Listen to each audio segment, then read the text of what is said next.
ሰላም እንዴት ናችሁ? ደህና ናችሁ? እግዚአብሔር ስማችሁ ደህና ናችሁ? እግዚአብሔር ስሙ የተባረከ የሆነ በጣም ደህና ነኝ። እናንተም በላችሁበት ሰላም እንደሆናችሁ እምነቴ ነው። አንዳንድ ሀሳብ የንጥጥር የሃይማኖት ንጥጥር ወይም ኮምፓራቲቪዝም ወይም ኮምፔሪንግ ኮንትራስቲንግ ሃይማኖቶችን ማወዳደር የክርስትና ሃይማኖትን ከእስልምና እና ከዛ እንዲያውም ደግሞ በአሜሪካ ደግሞ ኢንተርፌት ይላሉ። በሃይማኖት መካከል ተደራድረህ ህንዱም ሙስሊሙም ክርስቲያኑም ሁሉም በአንድ ላይ ተደራድሮ አንድ ያለውን የጋራ እንትን አድርጎ አንድ እንትን መፍጠር ህብረትና በአንድ ላይ በሰላም አብሮ መኖር የሚላል። ስለዚህ ንጥጥር የሚለው ለእኔ አይጥመኝም፣ በፍጹም አይጥመኝም። ማንን ከማን ጋር ነው የምታነጣጥረው? ወንድሜ እስልምና ነቢዩ መሐመድን ከኢየሱስ ጋር ልታነጣጥረው? ኦ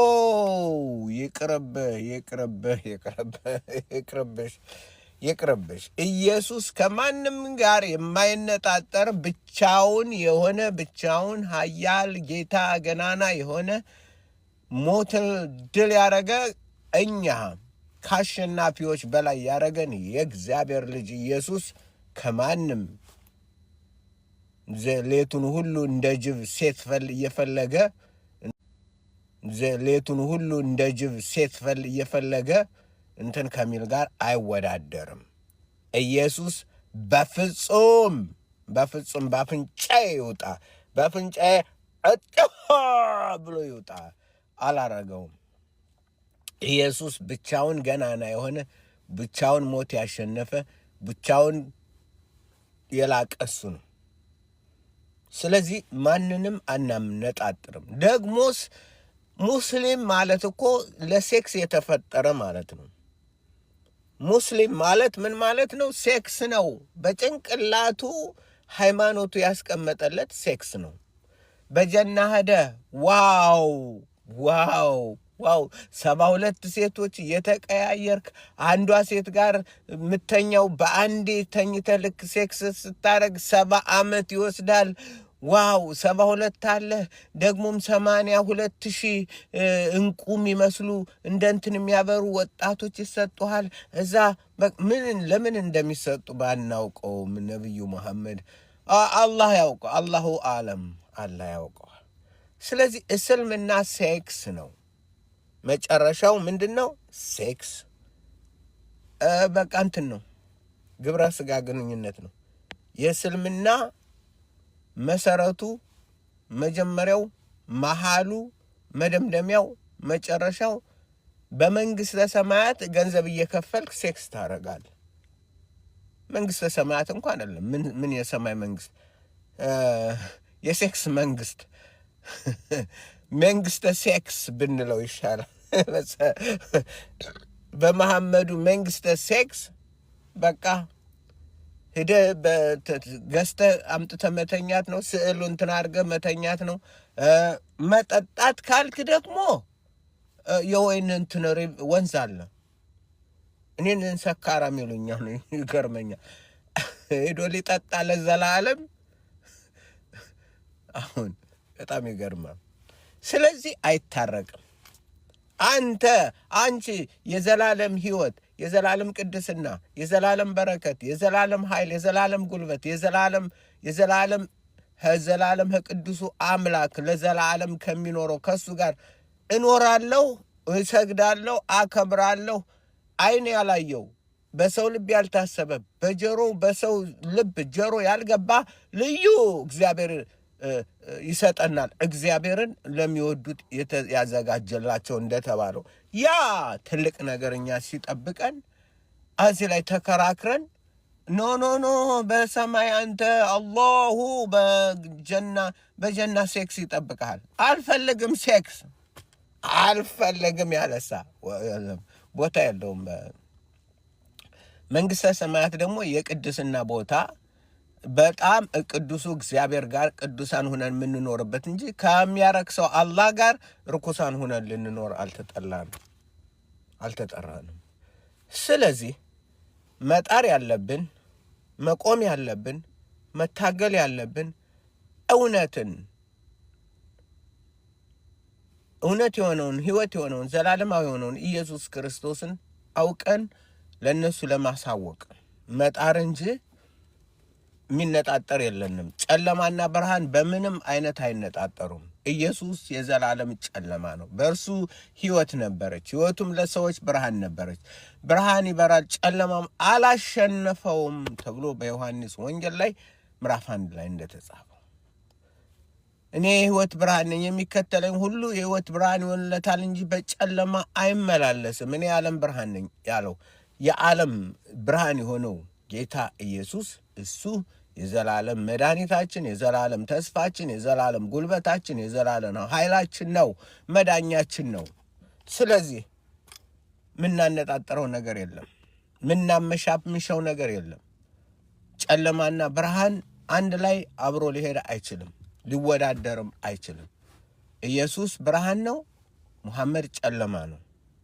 አላህ ጨለማ ነው፣ እግዚአብሔር ብርሃን ነው። የተጻፈው እንደዛ ነው። መጽሐፉ የተጻፈው እግዚአብሔር ብርሃን ነው፣ ጨለማም በሱ ዘንድ ከቶ የለም። ይሄ ቀደም ቁርአን የሚባል ሳይኖር ምናምን የሚባል ሳይኖር ድሮ አባቶቻችን ይናገሩት የነበረ የተነገረ የተሰጣቸው ነው። ስለዚህ እኛ የምንለውጠው ነገር የለም፣ የምናድሰው ነገር የለም። እርኩሱም ይርከስ ቅዱስም ይቀደስ፣ እርኩሱም ይርከስ ቅዱስም ይቀደስ። የተባረከው ይባረክ፣ የተዋረደውም ይዋረድ። ምርጫው ነው። ጌታ ኢየሱስ እንደዛ ብሏል። ስለዚህ እምነታችን፣ ሕይወታችን፣ መቆሚያችን፣ መውጫና መግቢያችን ኢየሱስ ነው። አስተማሪያችን መንፈስ ቅዱስ ነው። አምላካችን አባታችን የእግዚአብሔር የሳበን የእግዚአብሔር አብ ወደ ወልድ የሳበን በመንፈሱ ያጸደቀን ያቆመን ከሱ ፍቅር በማንም ምንም በማንም ሊለየን የማይችል እውነተኛ ፍቅር አለን። ስለዚህ ለዚህ ፍቅር ጸንተን እንቆማለን። እናጠፋችኋለን እንዲን ዋው የሚጠፋውንስ እግዚአብሔር ያውቃል፣ የሚጠፋውን ያውቃል። የክርስቶስ ኃይል ሲገለጥ፣ ፈራጅ የሆነው ሲገለጥ ያኔ ሁሉ ነገር ያከትማል። ሁሉ የተዋረደው ሁሉ የተሸወደው ሁሉ እንደተሸወደ ያውቃል። ያኔ ዋይኔ ቢል ዳሰጥ መጨረሻው ያለ ነው። መመለሻ የለውም፣ መውጫ የለውም፣ መግቢያ የለውም። በቃ ለዘላለም በነፍስ ፈርድሃላ።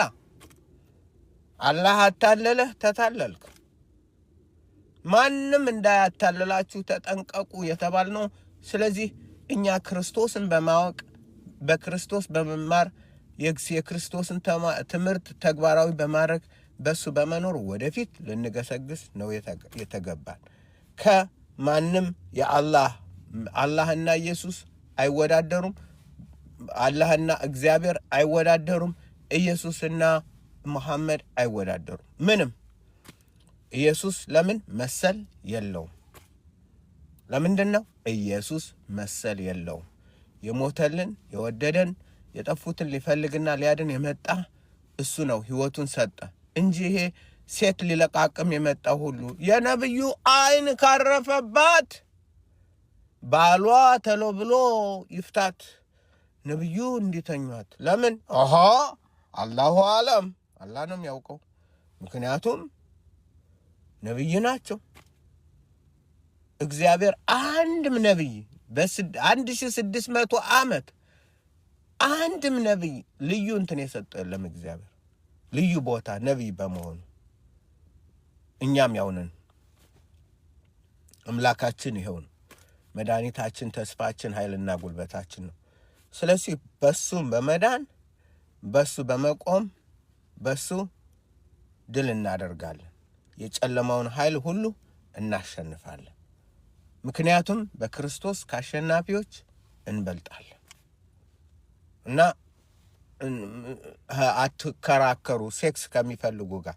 ሴክስ ካልፈለክ በስተቀር እዛ ሄጄ በላይ የሆነ ቅዠት መጥቶብህ ድንገት ቅዠት ሸፍኖ ላይ ወጥቼስ እኔስ ያው 72ቱን ቢቀር እንደው 50 እንኳን አላህ ቢሰጠኝ ብለህ ምትል ከሆነ ምርጫ ነው። ከዛ በተረፈ ግን ከሙስሊሞች ጋር መጨቃጨቅ መከራከር አያስፈልግም። ለምን? እነሱ በጨለማ ነው ያሉ። ያላህ ጨለማ አይናቸውን አሳውሯል። የዚህ ዓለም ገዥ ነው።